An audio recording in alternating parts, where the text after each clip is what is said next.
Hello and welcome to Veterans of the Valley. I'm Tom Turbyville. Meet Major Curt Burns, an airman with plenty of passion and little fear. Texas A&M class of 1952. He grew up in a home located about where Rollie White Coliseum stands today. This Aggie was a proud flyer who piloted 5 different jet fighters during his service in Europe and then Vietnam. In all, nearly 5,000 hours of flying time and more than 20 years as an Air Force pilot. He still serves the school he loves so dearly today as coach of the A&M pistol team. Meet the multi-talented Curt Burns of Bryan. Major Burns, it's a pleasure to have you here. I want to talk first about growing up on the Texas A&M campus in the mid to late 30s. That must have been quite an experience. That was back when they had a pretty good football team even back then, won a national championship 2 years later, and you looked through the knothole to watch John Kimbrough practice and play, right? Well, during the time that the team was practicing, playing, every day during football season after school, I was in A&M Consolidated, right? And I would go over to the practice field and watch them practice. Right. And I saw all the home games. And as a matter of fact, I saw all the home games probably from 1937 until I left, graduated from A&M and left in 52, and then after I came back in 72. The campus was quite a bit different then. Kyle Field was just a small very little small. one stack stadium, and, Right. and actually you lived on campus because your father was a professor at the Yes, time, sir. and most of the faculty lived on campus at that time, right? Well, good. I believe it was department heads and deans and higher. Right. My father had been head of the Department of Physiology and Pharmacology for the College of, or rather at that time, the School of Veterinary Medicine. Right. You were born in Bryan. You went to A&M Consolidated your freshman year in high school, then went to Stephen F. Austin, which is now Bryan High. That's correct. Later on, and went on to Texas A&M, graduated in 1952, and that's about the time the Korean War was going on, so it didn't take long for you to go into active service with the Air Force. Sort of take us through that time. Well, when I graduated, I was an Air Force ROTC and had thoughts about being a pilot that were generated generally during World War II when I was following the war very closely.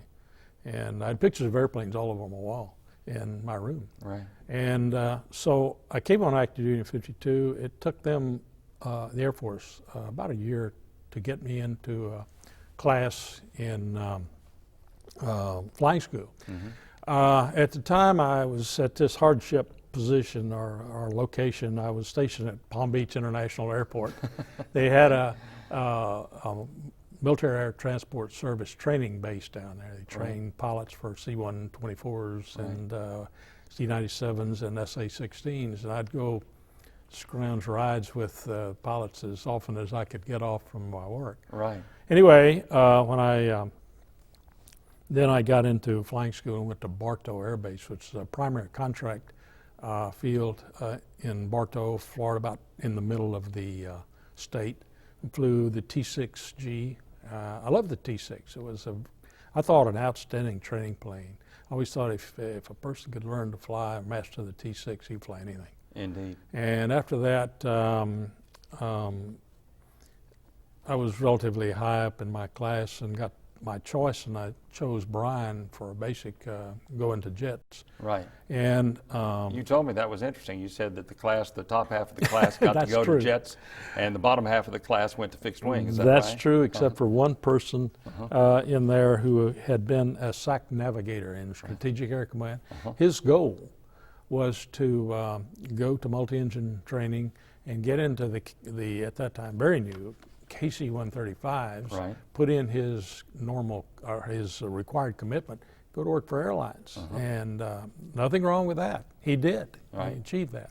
But everybody else, when the I say 14 of the top 30 went to jet bases. Indeed. And I got the chance to come back here to Bryan and do my training. Yeah, that was in the early 50s, I guess. You graduated. I graduated. That was September of 53 until September of 54. Right, when you finished flying school. Like we said in the outset, you flew, I think, 5 different jet fighters. Let's talk about the F-86 because we're going to see a model of that. That was your first. That was and my your favorite airplane. Right. My favorite fighter of any. It was it was very, I called it a pussycat.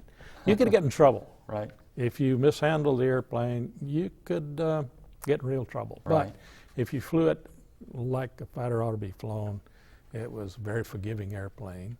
Had relatively few emergencies in the airplane. A couple of them, I had smoke in the cockpit that I coped with one time, and another time I had trouble getting the nose gear down, but I held the emergency lanyard out and got it landed okay. But I was fortunate after flying school to have my choice high enough in the class to where I was able to choose F-86. It was a choice assignment, the choicest assignment. Absolutely. From basic at the time. Yeah.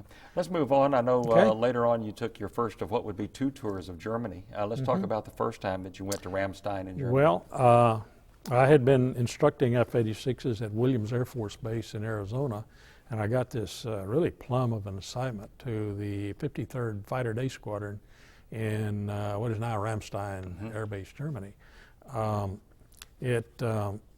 In those days, Fighter Day was air defense, and that was the pinnacle of a fighter pilot's assignment.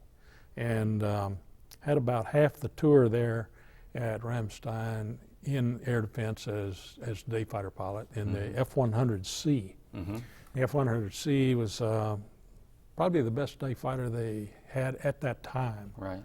And then they reconfigured the whole wing, including our squadron, as a nuclear strike, to the nuclear strike mission. I see. And I spent the last half of my tour in the 53rd basically training for and sitting alert on atomic bomb and with tasks for tactical missions in East Germany and Czechoslovakia, and I had one target was in Soviet Union. Right. I want to backtrack just a little bit back to when you were at Texas A&M and a senior in 1952, right at Eastern 52, before you graduated. You married your wife Ann, and Yes. And a special moment in your life, and you all Very are still much. married. And I know 54 years married. How about that? You came back, I believe, to Moody Air Force Base. Talk about the MAPS program, Military Assistant Pact. This is a very interesting part of your career. After flying F-100s in Germany, I came back to Air Training Command, and I was able to get into what they called a MAP pilot training program. MAP stands for Military Assistance Pact. We train pilots from 26 different nations, and supposedly all friendly nations, although I can think of about 3 or 4 of those countries that pilots went back and flew MiGs. And but the majority of our students were Vietnamese. South Vietnamese. And started this in pilot. 1961. Right. And hardly anybody else outside of the military knew what Vietnam was in those days. I stayed in the squadron almost 5 years, and it was one of the more rewarding tours that I flew, even though I was training in a propeller-driven trainer, the T-28. But I felt like I was achieving something worthwhile. So in the early 60s, you became very familiar with the South Vietnamese people, with the South military. Vietnamese and the way the insurgency was going in Vietnam. Right, before really any of the general public was Right. aware about the South Vietnamese or what their struggles were, what was about to happen. True. Obviously. But then later on you were deployed to Vietnam. And, Yes. and you thought you were going to probably be going out of country, but it turns out you were that assigned was just in a wish. country. Yeah. I went through F4 transition at Davis-Monthan. I had volunteered for Vietnam, and what I had hoped was to go to either U-Bon or U-Dorn in Thailand, and they were the ones that went out and chased MiGs and supported also bombed over North Vietnam. But as the luck of the draw, the Air Force decided they wanted me to go in country to Cam Ranh Bay. And the 12th Tech Fighter Wing was the F4, well, I had 2 F4 wings, the other was at Da Nang. But we did missions in country, and luck was such that I never went out country. I never went mission in the north. Right. Right. Yeah. So your day-to-day job was to fly the fighters, and to Exactly. and this. You said that in combat situations you didn't have what you would describe as many terrifying moments, but you described one terrifying moment that actually happened that wasn't in a combat situation. That's true. I spent about a month or so in Korea after the North Koreans had hijacked our intelligence ship, the Pueblo. Right. And the Air Force sent a couple of wings from the States and had a squadron up from Vietnam. And our mission was air defense with the F-4C. And we were loaded with 4 Sidewinder missiles, 4 Sparrow missiles, and a gun pod with 1,100 rounds of 20 millimeter ammunition for the Gatling gun underneath. So we were loaded for bear. But what you're talking about, the mission that just terrified me, I guess what it was, I actually woke up from a scramble passing through 5,000 feet. Apparently I was in an alpha state or something, but I do You've not been woken up in remember. the middle of the night. In the middle, it's 3 o'clock, 3 a.m. in the morning. I was from a dead sleep, didn't remember the klaxon horn waking me up or putting my boots, lacing my boots up or zipping them up and running out the airplane, starting it up. My backseater did all the radio work, so I didn't have to do that. But I was the flight leader, so I had a flight, and we were in the middle of the night going up, and I just became conscious of it all at about 5,000 feet, and that just terrified me, I thought. I would imagine so. I did everything by rote memory. Uh-huh. Apparently did everything right. Well, Or else my backseater would have gotten on me. You're glad it only happened once. Speaking of backseater, I know in Vietnam you wanted to talk about a friend named Tom Burch. Yes, Tom Burch, I trained with at Davis-Monthan. He was my assigned backseater. Now he was a young pilot, right out of pilot school. But most of the backseaters in F-4s at the time in Vietnam were pilots rather than radar observers. And so I flew most of my missions in Vietnam with Tom. And after I left, I put in about 2/3 of a tour at Cam Ranh Bay, and then they reassigned me to Tan Son Nhut to be in-country briefing officer for General Brown, the commanding general. And I, at the time at Cam Ranh Bay, was the flight commander, and I relinquished my flight to my assistant flight commander. Tom Burch was the best backseater in the flight, so he took over my backseater. And they unfortunately were killed in a tragic accident on a night scramble at night. And So he didn't make it back. Right. And I often think about Tom, and he was a fine young man. Well, I know you do, and we salute his service also. You were talking about flying and sort of the thrills of flying, and I remember you were telling me about taking off in these fighters when they were full load and full heavy, and sort of a method of taking off that I found somewhat unbelievable, but I'm going to let you tell the story. Well, normally every takeoff ever made in the F-4, even loaded with weapons in Vietnam, the normal technique was to take the stick and put it all the way back against the seat and hold it there, and put the power up to full power and go into afterburner. And when you got to the nose wheel liftoff speed, which is around 145, 150, the nose would just come up and it would fly off just like a Piper Cub. We had one mission when the Caisson Battle, the Marine outpost at Caisson was pretty hot, where the North Vietnamese had put in a bunch of cannons, guns, on the reverse slope of a mountain northeast of the Caisson airstrip. They were not only shooting across the top of the mountain at the airstrip, but they're also using some for anti-aircraft shooting at aircraft. I see. So they wanted to go up there with a maximum load, they told us. And during the briefing, they said, well, because you're going to have 12 750-pound bombs loaded on this F-4, the center of gravity is going to be a little bit too far forward. And by the way, it's overgross, the airplane, but that's okay. During combat, you don't bother with things like that. Right. And they said the airplane won't take off. And, That's an issue. you know, after we survived the shock, they said, well, what you have to do is leave the stick in neutral so that the stabulator or the elevator is in neutral, and thus the least amount of drag, and in the burner. And when you get to 153 knots, take the stick and bang it against the instrument panel and back against the seat and hold it there. And what happens is that this puts the nose down and depresses the nose gear strut, and then it rebounds up to an angle of attack where you can take off, and we took off. We sat there and said, mentally, yes, sir. And it all worked. It worked just like they said that it would. Just like it did. I want to go to some photographs right now that Major Burns has supplied for us here. These are photographs that come from his home, and I'm going to let him talk about them as they come on the screen.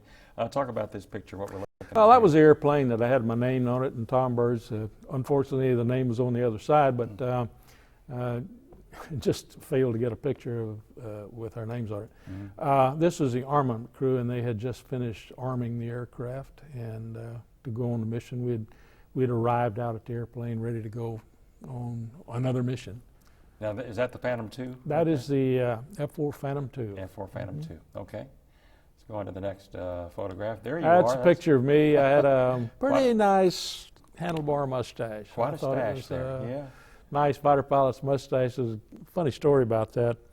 Our squadron commander and just about everybody in the 12th Wing, I guess, in the hierarchy, tolerated but didn't really like mustaches on the pilots.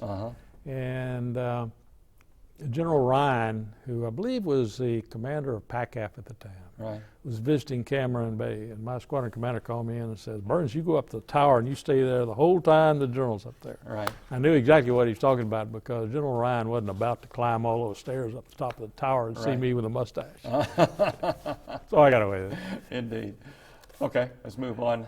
This is the picture that it's a painting that I had commissioned of a painter that paints aviation-related sites, and I told him about it and gave him some pictures of F-4s, of KC-135s. After we took off with that load of 12 750-pound bombs, we didn't really have enough fuel to get up to Caisson, so we had to hit the tanker and get refueled on the way up there. And that's what that depicts. 552 in my airplane's the one sitting up there on the wing waiting to get refueled. Let's go on to the next picture. You have a collection in your home of pistols. We're going to talk about this later on, but go ahead and tell us what we're looking at. Back in the 50s and 60s, I was quite active in gun collecting, and most of those guns used to be just, you know, in pawn shops and gun shops where I mostly bought them, and people had them for bureau drawer guns and so forth, and they were very cheap. And in 1968, when they had the riots in California, virtually all guns, handguns, disappeared, useful handguns, disappeared from gun shops. And when they came back, they were all regarded as collector's items.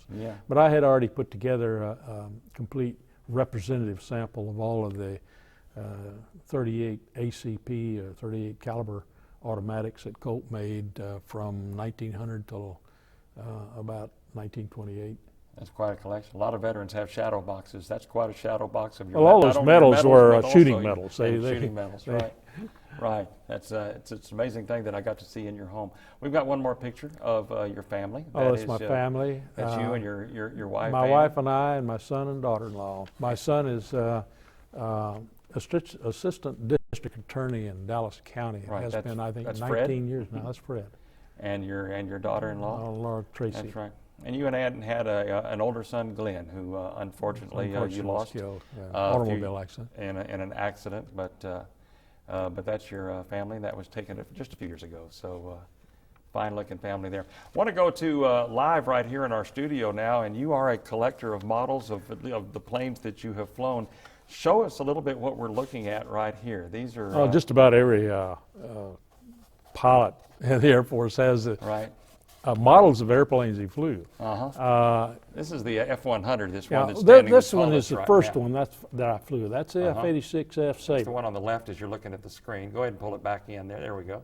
And this was the next one, the F-100. Now, for the purists who look at this, they'll see that's an F-100D. I did fly some of the D, but most of my time was in the C model. Right. And then after my stint training Allied pilots, I went to F-4 transition. I flew the C model, and this is the F-4. And I flew that in Vietnam, and subsequent assignment to Europe. That one right there. Subsequent assignment to Europe, I flew the D model and the E model. Right. And this one, I had an opportunity while I was at Tan Son Nhut, and I had so many friends in the Vietnamese Air Force, and there were probably 8 to 10 people that I had trained in the one jet squadron in Vietnam, 622 squadron, and they were flying the F-5 Freedom Fighter. Right. And this is a model that has the Vietnamese markings on it, just exactly like it flew. And they let me fly the airplane. I think I had 19 combat sorties with the VNAV. That was great fun. Those are fascinating. I had great regard for the Vietnamese pilots. I'm a fan of the models, and these are really something. After Vietnam, you actually took another tour of Europe, of Germany. You went back. I had a concurrent tour back over to Europe. I liked Europe, and the family got to go both times. Right. So I had 2 kids by the time I got over there, and they thrived on Europe. Indeed. You came back to Texas A&M, and I know, and you taught there for 7 or 8 years. You finally retired from the Air Force after 21 years. I retired in 1973 after 20 years of flying. I've got to admit that my sole motivation in the Air Force was flying and fighters if possible. And after 20 years, the Air Force had a policy where all people who had been flying 20 years, quote unquote, didn't need to fly anymore. Right. And so that was concurrent with my completion of my overseas tour. Right. Just couldn't see coming back to the States, sitting at some desk and watching everybody fly. So I was able to retire 21 years and did. Came back to Texas A&M, worked in the and, Executive Development Office and taught management for a while. I taught management for a couple of semesters, something like that. I had earned a master's degree from USC while I was in the Air Force and was then qualified to teach it. Right. And I stayed with A&M about 8 years, I guess, and then my wife and I owned a health food store, and I helped. Besides that, I worked for EF Hunting for about 3 years. Right. Lots of things, and don't know where I got the idea, but during my career, I always had the idea in my mind that I'd like to retire at age 55. And we scrimped and saved and invested, and we're able to do it. Able to do it. But I want to we've only got about 3 minutes left, and I want to talk about the A&M pistol team, because you've been the coach of the pistol team for several years.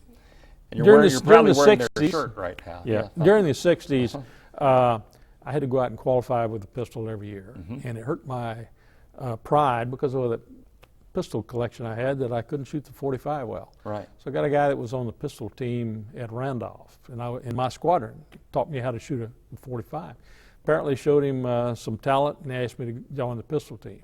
And so I was on the pistol team at Randolph for several years, and on Davis Monthan several years.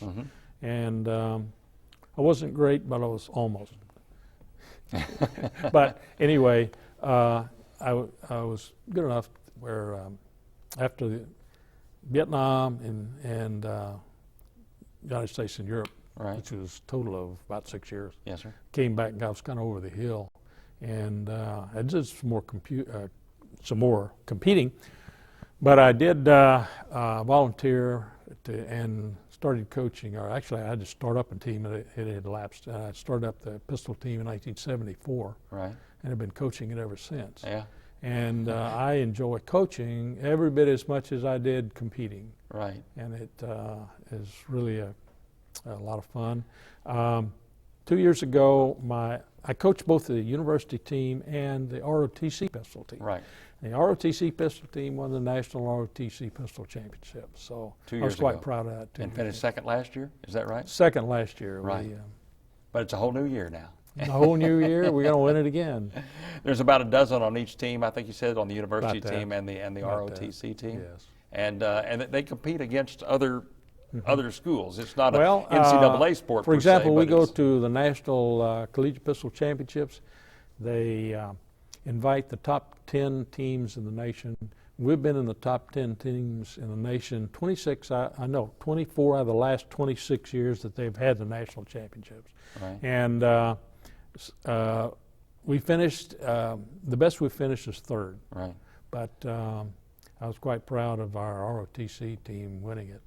That was 2 years ago. That was 2 years ago. That was 2 years ago. And I believe you're hosting an event. Oh, we'll have a match in about 3 weeks. Right. And Nationals this year, instead of being at Fort Benning, is going to be at West Point. So all of our team members are anxious to go up and see West Point. Well, we got them in football this past year. We'll get them in pistol also.